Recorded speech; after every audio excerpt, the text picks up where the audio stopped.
ምርጫው የተካሄደበት መንገድ ራሳቸው እንዳመኑት እኔ አይደለሁም አንተ አይደለም ወይም ፕራይም ሚኒስትሩ አይደለም ወይም ሬድዋን ሁሴን አይደለም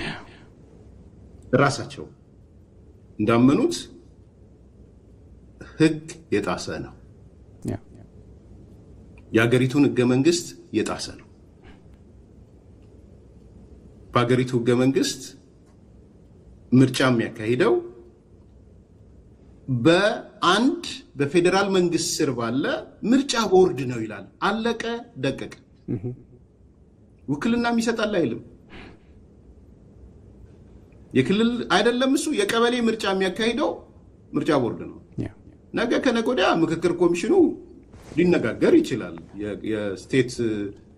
ምርጫ ቦርድ ይኑር አይኑር የሚለው ላይ እኔ አንዳንድ መወያያ ቢሆን ደስ ይለኛል እሱ ለምሳሌ እነዚህ ሎካል ያሉ የቀበሌ ወረዳ ምርጫዎችን ክልሎቹ ቢመሩት ደስ ይለኛል የኔ አስተያየት ነው ምነግርህ ግን አሁን የሚካሄደውን አገራዊ ምርጫ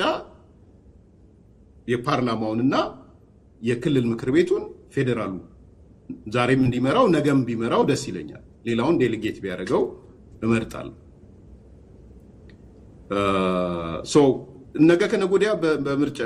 በብሔራዊ በሀገራዊ ምክክር ውስጥ ልትነጋገርበት የምትችል አጀንዳ ሊሆን ይችላል ለአሁን ግን የኢትዮጵያ ህገ መንግስት ምርጫ ቦርድ የፌደራል መንግስቱ ነው ይላል እነዚህ ሰዎች ህግ ጥሰናል ብለዋል በትግራይ ደረጃ ምርጫ ቦርድ ሊያዘጋጁ አይችሉም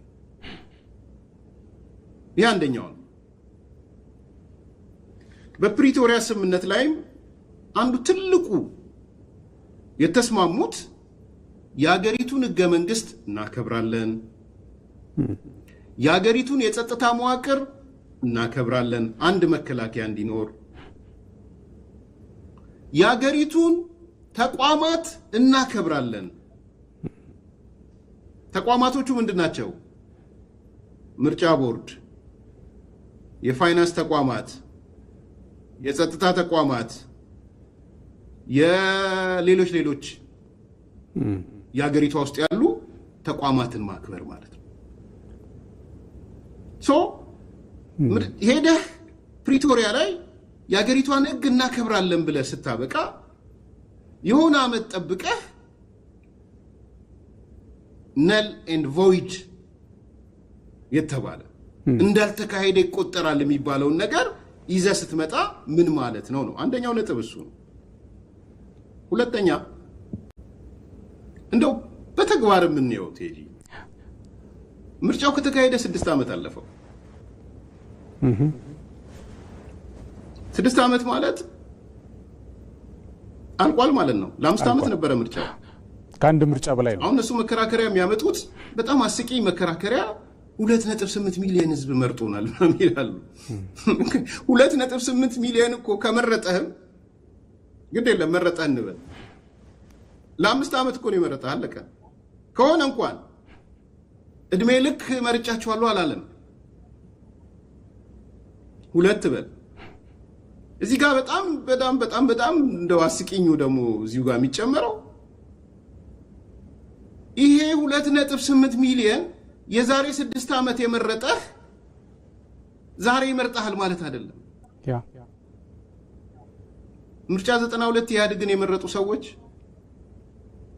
እርግጠኛው የምነግርህ አዲስ አበባ ላይ ከ90% በላይ ቅንጅትን የመረጡት 97 ከ90% በላይ ምናልባትም የፓርቲያችን አባላትም ተደብቀው ቅንጅትን የመረጡ ይመስለኛል ኦኬ ምክንያቱም መከላከያዎች አንዳንድ ቦታ መከላከያ ኮንሰንትሬት የሆነበት ቦታ መከላከያ ኢህአዴግ ነው ተብሎ ስለሚታሰብ ነበር አልነበረም ይላል በወቅቱ ነው እያልኩ ያለሁት የፓርቲ አይዲዮሎጂ ስለነበረ ቀይዋ ሰነድ የምታውቃት ናት እኮ እና አብዮታዊ ዲሞክራሲ ከሌለ መከላከያ ይፈርሳል ሀገር ይፈርሳል ተብሎ እኮ ነው ትሬን የተደረጉት እናውቃቸዋለን ኤሪያዎች እኮ ለይተን እኮ ይሄ መከላከያ ያለበት ቦታ ነው እኛን ነው የሚመርጠው ይሄ እንዲህ አይነት ያለበት ነው የዚያ ማህበረሰብ አለበት እኛን ነው የሚመርጠው ያለን እኮ በኤሪያ ኮሎኬት እናደርጋለን ታውቃለህ አይደለ ጥሩ ነው ጠቃሚ ነው ባይዘው መጥፎ ነው እያልኩ አይደለም የትም ሀገር አለ እዚህም ቀይና ምናምን ይላሉ ዞኖቹን ይለዩዋቸዋል ግን መከላከያ የኛ ነው ያልነው ቦታ እኮ አንድም ያልመረጠናል ስለዚህ የዛሬ 6 ዓመት የመረጠ ሰው ዛሬ ሊመርጥህ ጋራንቲ የለህም እኔ እንደውም ጠርጥር ብትለኝ በዜሮ ነው የሚያባዛቸው ምርጫ ብለው የሚመጡ ራሱ ቲፒኤልኤፎች ማለት ነው በንዴት በቁጭት ህዝቡ ጋር ያለው ነገር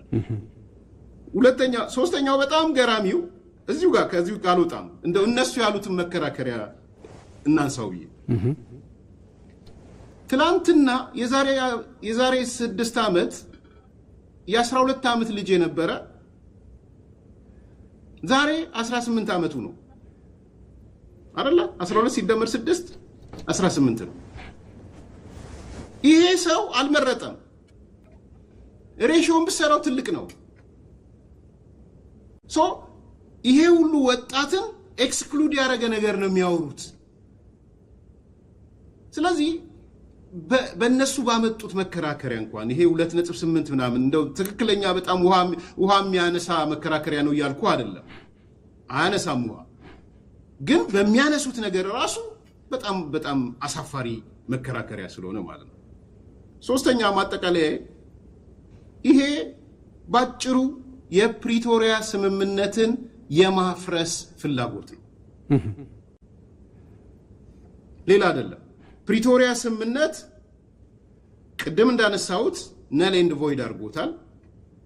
እንዳልተካሄደ ምርጫ አድርጎታል ተስማምተው ፈርመዋል ጊዜያዊ መንግስት ይቋቋማል ብለዋል ተስማምተዋል እነሱም ላለፉት አመታት የጊዜያዊ መንግስቱ አካል ሆነው ተሳትፈዋል ኦኬ ቀጠለ አሁን ምንድነው የሆነው ጊዜያዊ መንግስቱ እነሱ ፕሮፖዝ ያደረጉት ጀነራል ታደሰ ወረደ ቀጠለ አይቀጥልም የሚል ህግ እዚህ የለም ስቲል ያለው ጊዜያዊ መንግስት ነው እነሱ ወይ ታደሰን አልተቀበልነውም ያሉበት ነገር የለም ጀነራል ታደሰ ወረደም እንደነገሩን እስቲ ፕሮፖዝ አምጡ ብለን ብያቸው ያመጡልኝ አልነበረም ይላሉ ቃለ መጠይቃቸው በኋላ እንገባበት ይሆናል ስለዚህ ይሄ ጊዜያዊ መንግስት በቀጠለበት ሁኔታ እነዚህ ሰዎች ከ6 ዓመት በፊት የተመረጠው ምክር ቤት መልሰነዋል ሲሉ ነምበር 1 ፕሪቶሪያ ስምምነትን አፍርሰነዋል ይያሉ ነው ነምበር 2 በመፍረሱ ምክንያት ወደ ጦርነት እየገባን ነው ይያሉ ነው ስለዚህ እኔ ባጭሩ የጦርነት ጉሰማን የጦርነት ጅማሮ ነው እንደነ አቶ ልደቱ አይነት ይቅርታ ስንጠራው ጦርነቱን ቲፒኤልኤፍ የጦርነት ፍላጎት የለውም አንድ ክርክርም ሰሞኑን ሳይነበረ እኔ የምሬን ነው ማለት ማለት ይሄ ከዚህ በላይ የጦርነት ፍላጎት አለ ወይ ማለት ፖለቲካሊ ላሰበሰው ከ6 ዓመት በፊት ያለፈና ነል ኤንድ ቮይድ የሆነ ምክር ቤትን መልሼዋለሁ ብለ ከዚህ በላይ የጦርነት ጅማሮን መለኮስ አለ ወይ የሚል ጥያቄ እንዳነሳ ነው አይ ቲፒኤልኤፍ የሚፈልገው ሰላም ነው ፌደራል መንግስቱ ነው ጦርነት የሚፈልገው ምናምን የሚል እኔ ለስንት ዓመት ልጅ የተነገረ ፖለቲካ እንደሆነ ማላቅ አይን የሚታይ ዛሬ ይሄን እየተቃወሙ ያሉት የትግራይ ልጆች ናቸው ይሄን እየተቃወሙ ያሉት የትግራይ ተቋማት ናቸው የንግድና ምናምን ምክር ቤት የሲቪክ አደረጃጀቶች የውጪ የትግራይ ምሁራን ተዋቸው ፖለቲካ እንትኑ አቶ ጌታቸው ረዳን ስምረትን ሌሎቹ አረና ባይቶና ሳልሳይ ወያኔ እዚህ አዲስ አበባና ያባረሯቸው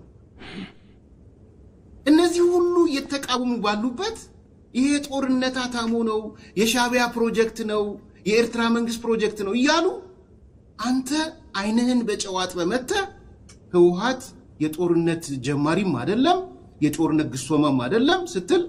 ስለ እውነት በጣም ያሳፍራል ሶ ባጭሩ ወይም በረጅሙ ለኔ የጦርነት ጉሰማ just like ሰሜን እዝ አይነት ፕሮጀክት ነው ብዬ ነው ይሄ ደግሞ ፕሮጀክት በዋናነት የሻቢያ ነው ብዬ ነው ማምነው